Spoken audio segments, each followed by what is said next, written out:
Hey, everybody, welcome to the Grow Yourself podcast. I'm your host, Kevin McNulty, and this is your personal development school of growth, where each week my guests and I will bring and break down big ideas and practices that will help you learn, grow, and succeed in life. Thanks for checking us out. Now let the growth begin. Welcome, everyone, to another episode of the Grow Yourself podcast, where we dive deep into stories, strategies, and inspiration to help you grow personally, professionally, and beyond. And today we're thrilled to welcome the exceptionally talented author and comedian, by the way, Terry McBride, to the podcast. A native of Detroit, Terry has always found joy in escaping every day, if you will, by reading a good book. But in writing, she began crafting short stories and poems as early as 8 years old. And while writing remained a cherished hobby, it wasn't until later in life that she embraced it as her calling, as her true calling, by the way.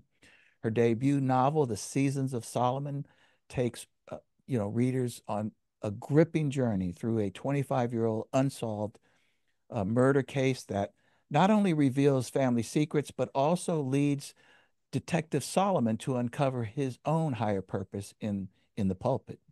This captivating page turner has inspired readers to reflect on their own paths.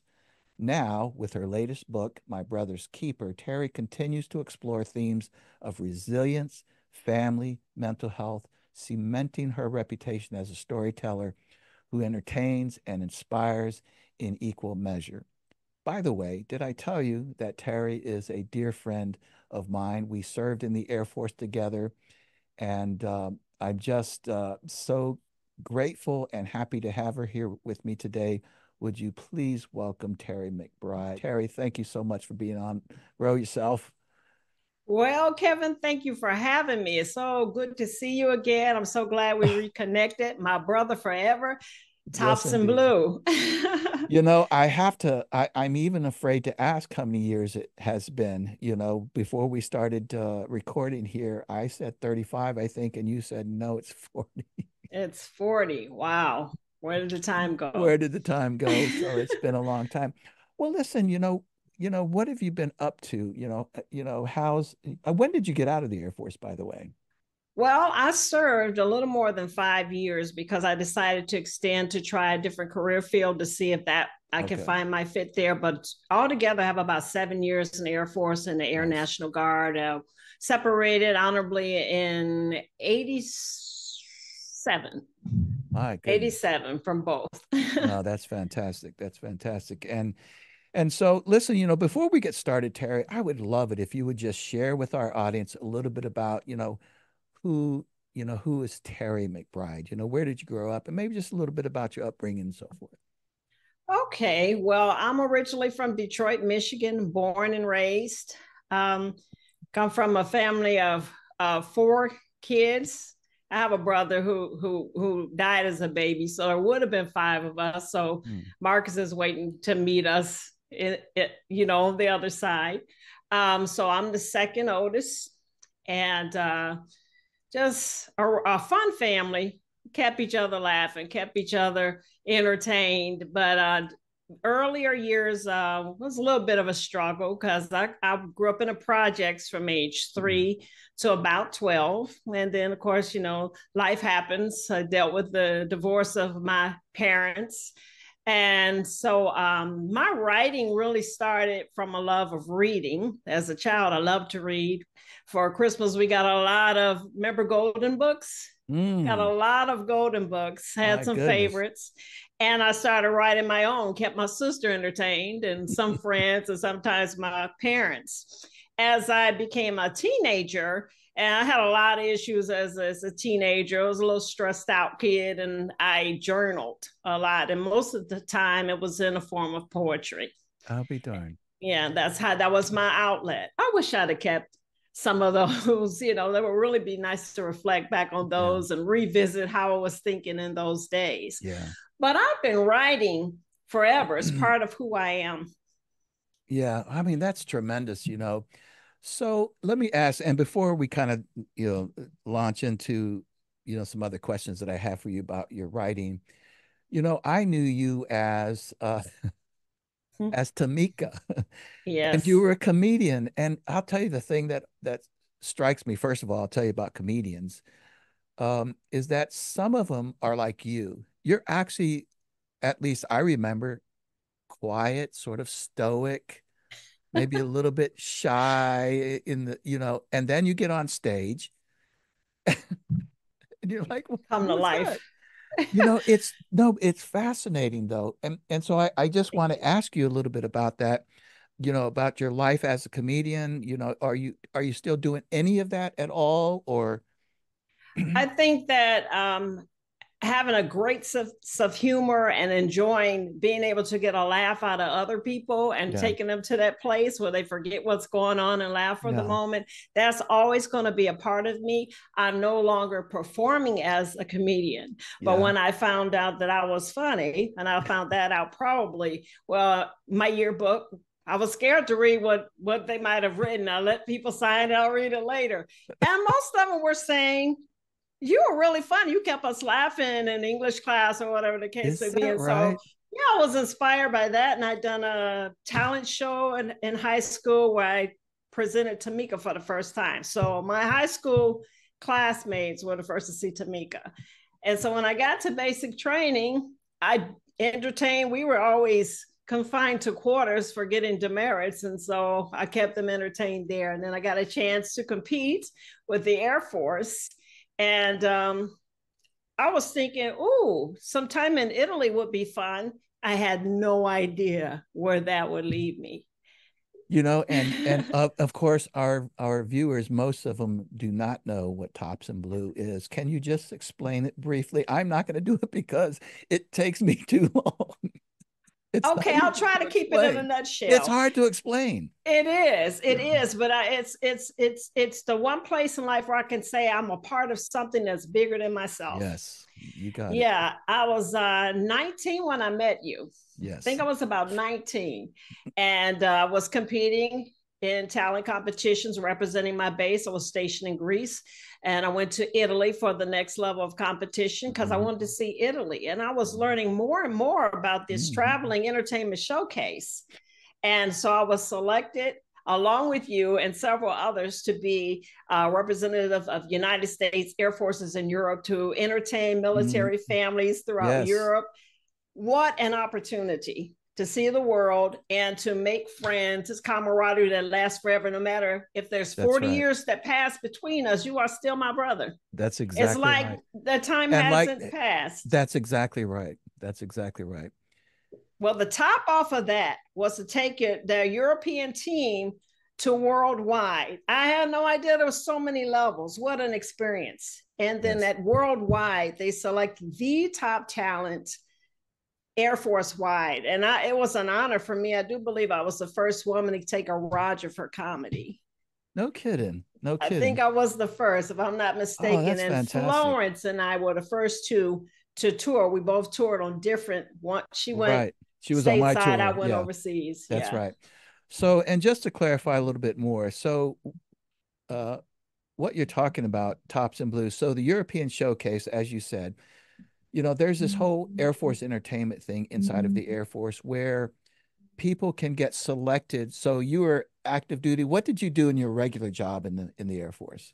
My AFSC, my job title was Electrical Power Production Specialist. So you were climbing poles, maybe, or something. No, it's kind of different. I actually operate and maintain Oh, generators. gotcha. Okay. Stationed in Greece, I operated a power plant. At Yes. 19, At 19, yes. it's incredible. So we as active duty military, we can compete to get involved with the Air Force entertainment, which takes us to levels that you just expressed. One Yes. of the In Europe, they have a showcase in and of itself that again tours Europe, and as you said, entertains the troops and families and friends, and even does a little bit some recruiting style work. And so you and I were on that tour in '84 Yes. and traveled all around. And what it's really hard to explain to people that one, We were the entertainers, and it was really high-end entertainment. Yes. I kid you not, but on the other hand, we were also the roadies. And that really Yeah. completed the experience because we literally in one day would see the highs and the lows. So then Yes. for the worldwide competition, which gives you the ability to join Tops in Blue, which is a even bigger show that goes worldwide from the Top air talent. top talent. And so the European group went, Stepping stone. that's right, went to the is a stepping stone, went to Yes. the worldwide competition, and that's where you were selected, and I was eventually selected as well. And you know, and it's just hard to explain what's like. First of all, it's probably the most fun I ever had in my life, but the hardest I ever worked by Ooh, far. You I'm see? glad you brought that up. That's something I don't really hadn't thought a lot about, but yeah, we were the roadies. You would Yes, think everybody treated us like royalty when we got to the base, that's right. had a banquet for us and welcomed us, showed us where we'd be staying, our quarters and everything. But they were like, okay, well, when your crew gets unpacked, our crew, Our crew, that's us. that's us. We Yeah, build the stage and we tear it down. that's right. I And mean, and tens of oh, thousands of pounds of equipment. And I remember we would pull into some venues and there would be just, I mean, sometimes a quarter of a mile or more people lined up to see the show. And yes, like you said, we'd get in and do this really, really high-end show. We'd it could be 9, 10, or 11, depending on the show and how many shows we did, by the way. yes. Um, and we would go to it, we'd take our uniforms off, our sweaty uniforms off. Mm-hmm. We put on a tux and a gown, right, or a dress, Yes, yes, and and high then heels after all of that's that. right, and go to a banquet with all the the generals and whoever was there.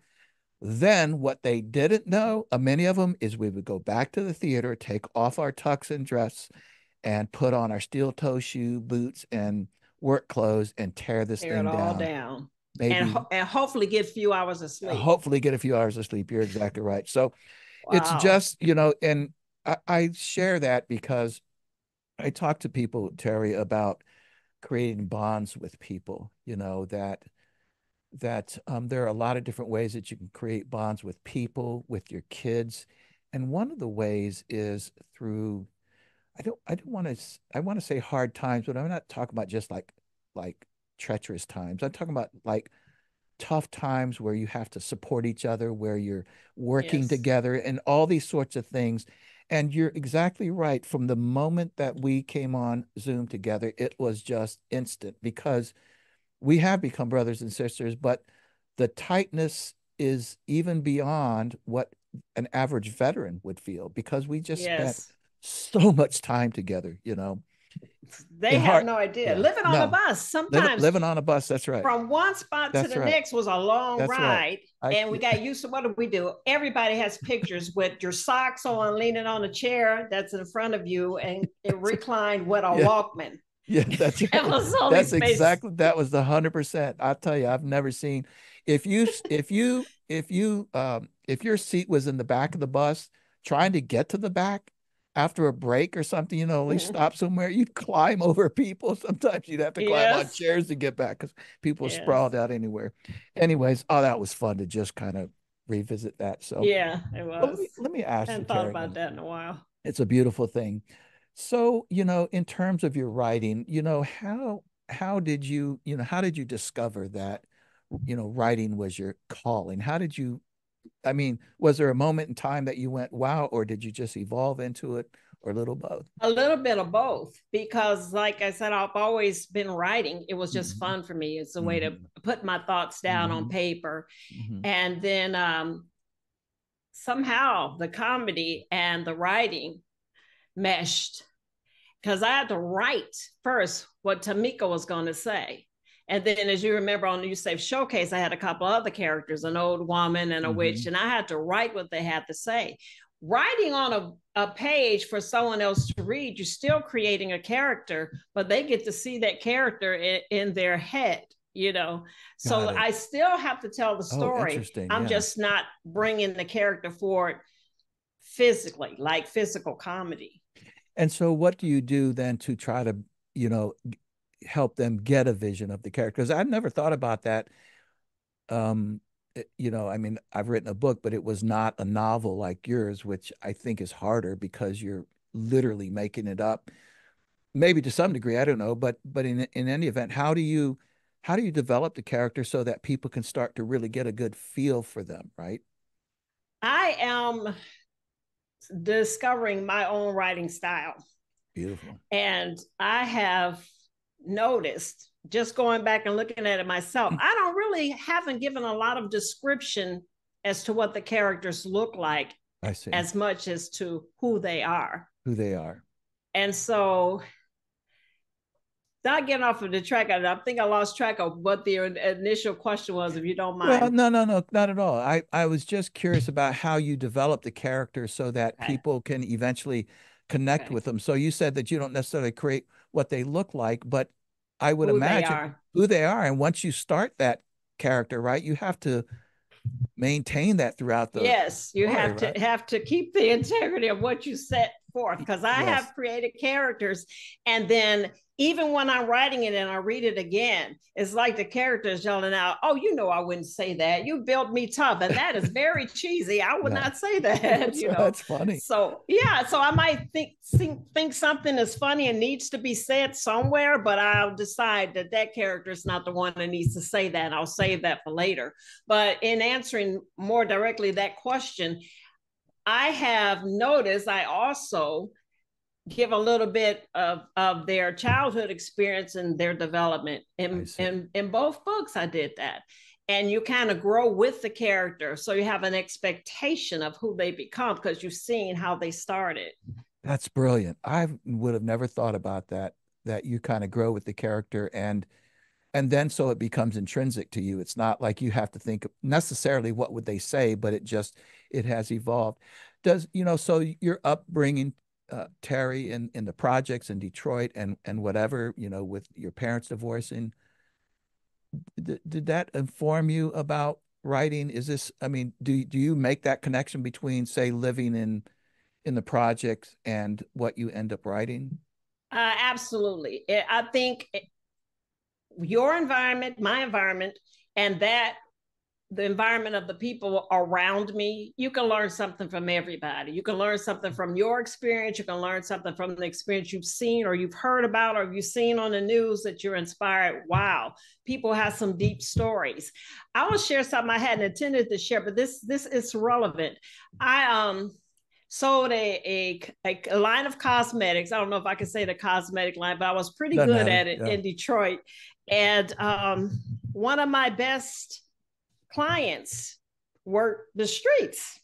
I don't judge people, but I heard her story and I was moved by it. And it made me even more determined not to be in judgment of people. I've never been that kind of person anyway, but when you understand where somebody's come from, there's a certain empathy that you have for their Yeah. situation. Yeah. None of us are perfect. No.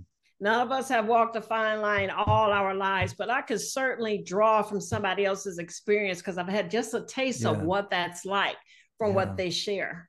Yeah. Oh man, that's well said. And so when you started really getting even more serious about your writing, did you have an audience in mind? Did you or did you have, you know, is that something that you think about ahead of the book necessarily?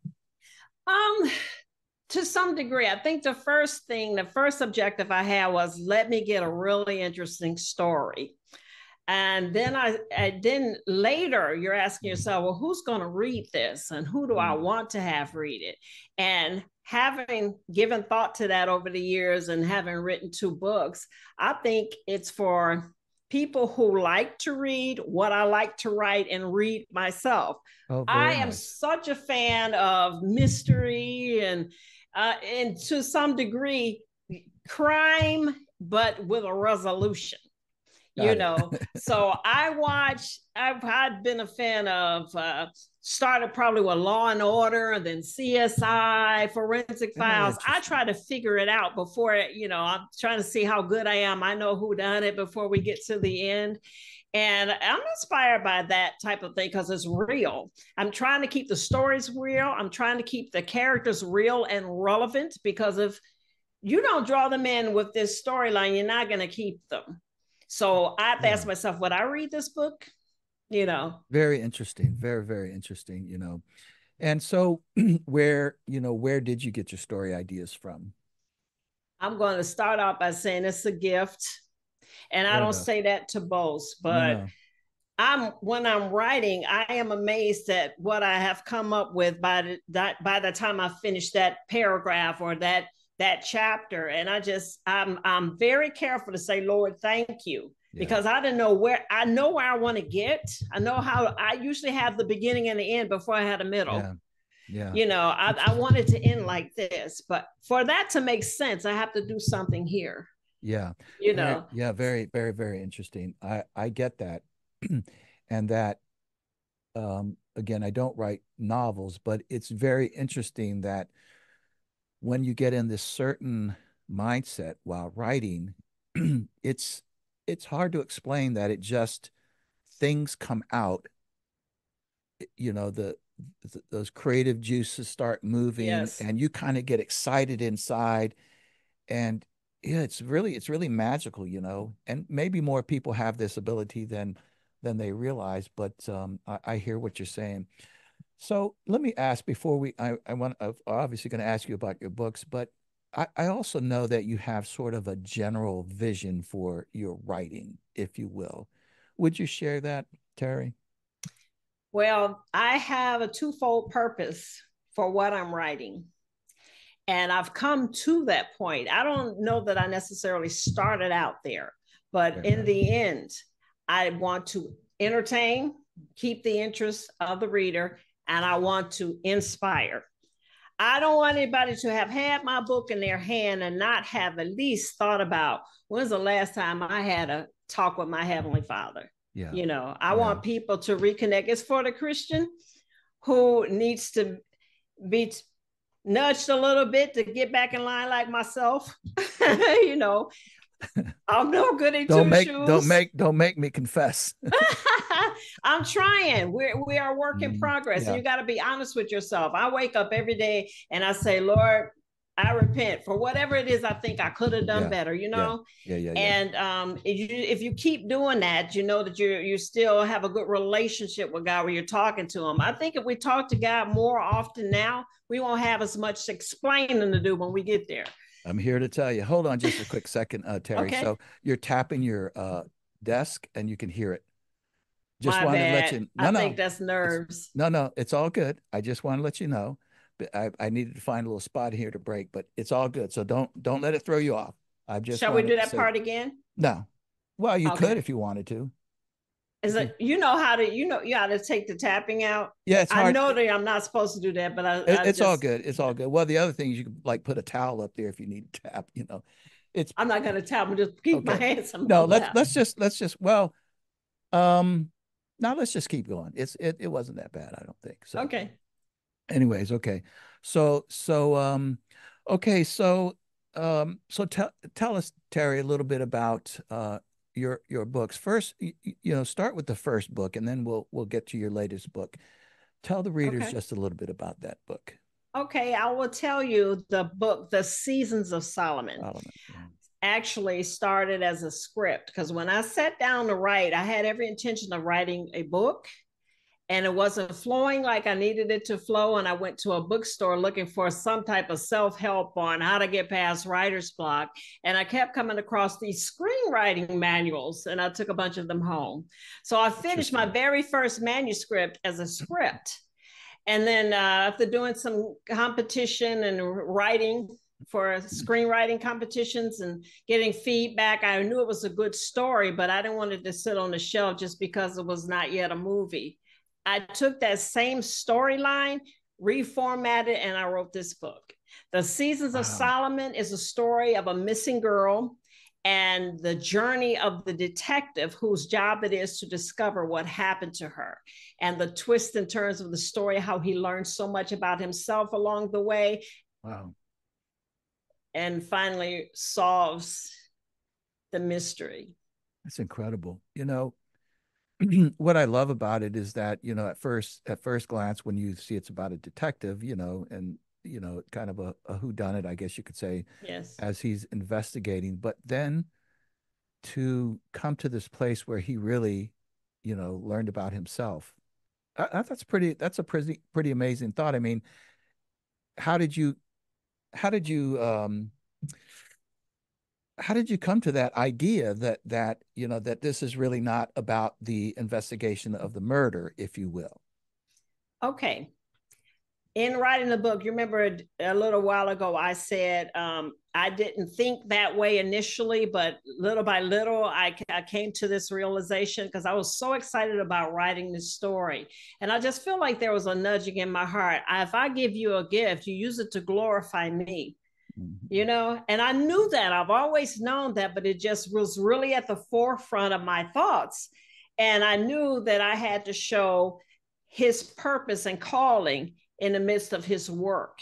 And he is called the seasons of Solomon because Oh the my. idea is that in life, we live our Mm, life in seasons and we transition from one thing to the mm. next. Oh He my was goodness. intended to be a detective. That was his dream as a child, to work on the police force, Wow. and then he transitioned into another calling without giving away too much of the That is storyline. so powerful. I mean, honestly, it is, and I say this genuinely, that the the concept, what twofold, the concept of him investigating a murder and then finding himself, but then to call that the seasons of Solomon, because I think about the seasons, the beginning of seasons and the ending of seasons, not in terms of nature, but in terms of Yes. what you're talking about.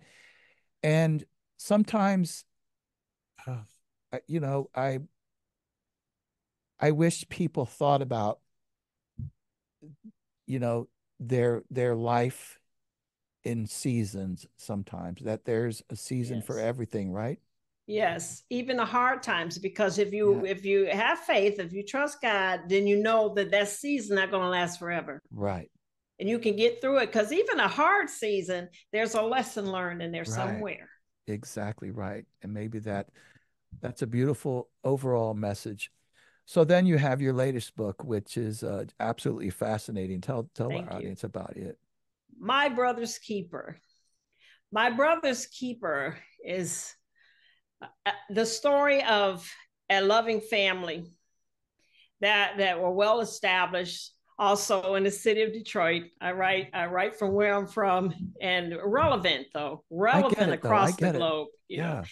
Um, the identical twin brothers lose their parents and they are separated from each other in the foster care system. One of the brothers is bipolar, which makes placing him more challenging. So it's a lot of twists and turns, and it's about the journey that, combined with faith, hopefully will bring them together later in life. Full of Wow. surprises. I even Yeah. surprised myself with how it ended. Wow. I love that, And again, I'm hearing a thread in only two books, or a trend, or however you want to say it, that this idea of going on a journey and maybe, discovering things that you had not intended necessarily. It Yes. sounds like I hear the word hope in your two books. Is that right? Yes. Yes. Absolutely. Absolutely. Hope. Um, People can relate to uh, challenges in life that we face, because we all face them Right. somewhere. But you cannot give up hope, knowing that the Right. seasons will change. Uh, if you have a hope in God that He can get you through, you can really survive anything. There are some things in life that I am surprised I survived. I am surprised that I came out maybe bruised, but not broken.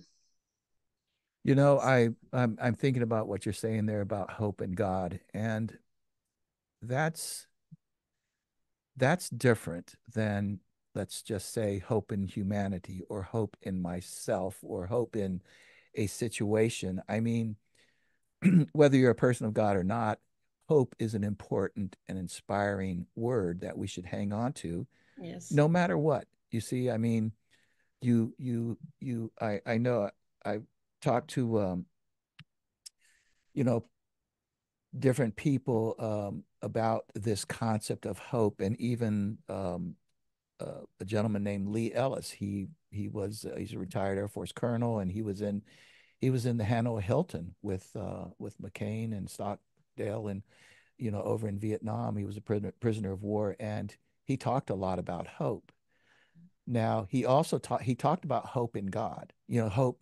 That he put his hope in God, but he also talked about just basic hope, that your hope, your desire to see your family again, your kids again. Yes. But when you have hope in God, that's a bigger thing, a different thing, isn't it, Terry? Yes, it's a step above the hope that you have. God Right. gives everybody a will, and there's nothing wrong with having hope Yeah. that I can survive this. Yeah. But you add that extra layer, Yeah. and that Jesus is there for you. Yeah. Yeah. That makes that hope Yeah. stronger, Yeah. because I've got a foundation to stand on besides just wishful thinking. That's right. And that I think as Christians we understand the notion that hope doesn't necessarily, or the outcome doesn't necessarily equate to what we want. Right. We hope for that. Yes. But the other part of hope is, right, is understanding that even if it's, that, God sees into the future, and it may not be what you hope for, Right. but you're getting to a place that's where God needs you to be or wants you to be, and it's a Yes. better place. It's a better place. Better. I think I said this before. Um, we make plans for our life, Mhm. but if you want God to laugh, tell him what your plans are, because his are far better than we could even imagine. There was another point where you reminded me of a scripture. Now I've lost it. And if it will come back to me. It will come back to me. That's a beautiful thing. Yeah. Well, listen, let me ask you, in terms of writing, are you working on your third book, or Wow. It is brewing.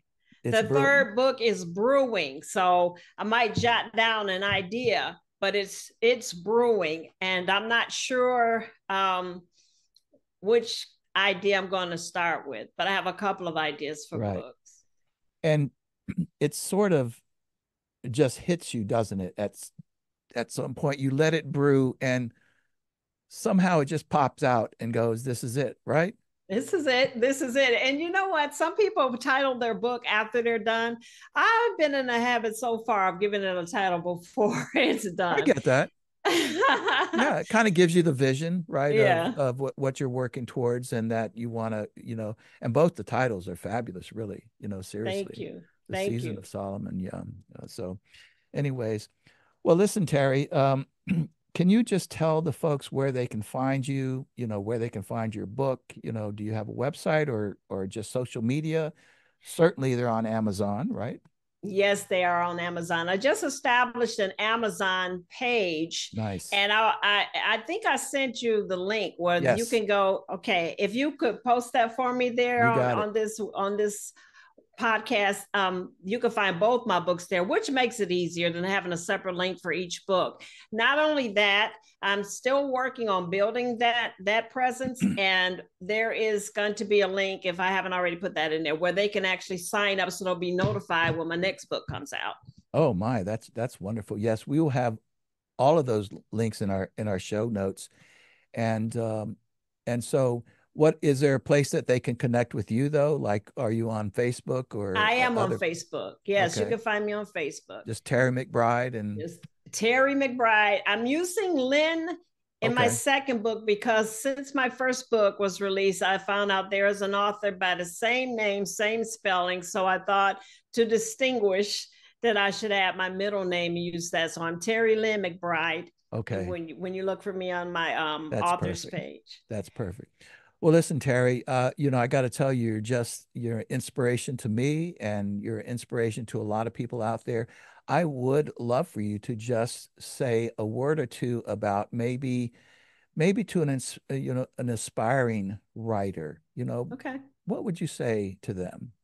I would say to a writer or artist of any kind, if Mm, you haven't tapped into your gift yet, and you're not certain what it is, because I had to try a lot of different things in the arts till I found my most creative niche. Do that now with prayer, that God will reveal it to you. If you have that certain sense of accomplishment when you're holding that book in your hands, that was my confirmation. That was my confirmation, as a natural high. But Wow. seek God about what your calling is, what He put you here to do, because the ultimate goal is in the end to hear Him say, "Well done, my good and faithful servant. Oh Well man. done." I love that. And you go into the prayer part, and then I like to say, and then keep your eyes open, just Oh yeah, you're like wait, you're waiting for it to happen, and it will yeah, happen, it so will. well Look for a listen, window or a door. a window or a door, that's Mhm. right. That's right. Well, listen, Terry, I can't thank you enough for being on here. I'm so proud of you and what you've accomplished here. It's really such a huge feat. I know you give all the glory to God, but just as a friend and fellow veteran and fellow Christ follower, I'm just super proud of you. Thank you so much. And you as well, my brother forever. Thank you so My much. brother forever. Thank you so Okay. much for having me and considering even having me here. I appreciate it so much. No, the pleasure's mine, and I can't wait to have you when the third book comes out. We'll do it. We'll Okay. absolutely do it. All right. Take care then. Thank you so much. Bye bye. Bye.